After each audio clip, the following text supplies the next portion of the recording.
very common pricing model. Gillette with the razors. If you go out, if you're a guy or a gal and you go out and buy a razor, that razor has some sort of a fitting that goes on the end. That razor, you might spend, say, $10 for the handle because it's got a nice grip, it feels good in your hand, but it only works on one kind of razor. Once you've got that handle, you have to buy the refills for that, and they're not cheap. Razor handles are like printers. It's not the handle where you make the money. It's the ink that goes in the printer or the blades that go on the razor. Byproduct pricing. It's a little known fact that the grease recycling industry is an extremely profitable one.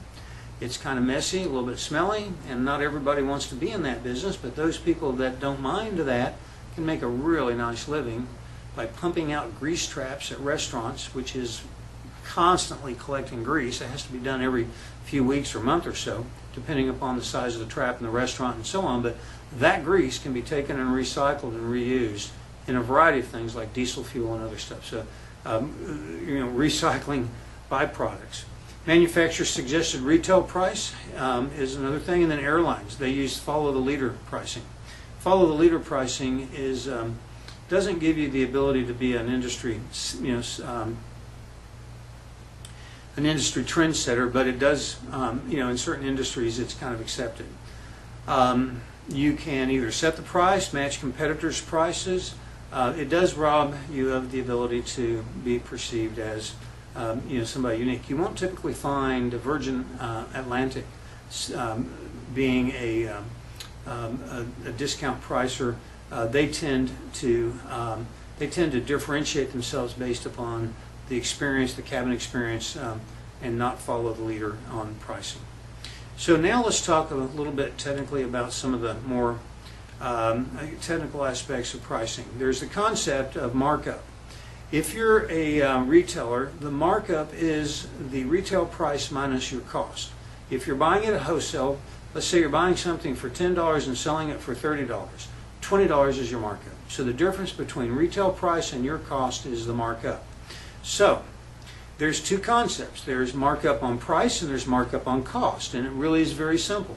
First you figure out what the markup is, and then you divide it either by the cost or by the retail price. And here we have an example. The retail price is $30, and the retail price is $30. The cost is $14, so the markup is $16. Okay, so if you want to know what the percentage of retail price markup is, you take the markup of $16 and divide it by the retail price. That's 53%. If you want to know what the markup on cost is, you take that same $16 and you divide it by the cost, and you get 114% markup. So it's important when you're talking about markup that you understand whether you're talking about markup on cost or markup on retail. So be careful when you're having those conversations that you understand the reference point.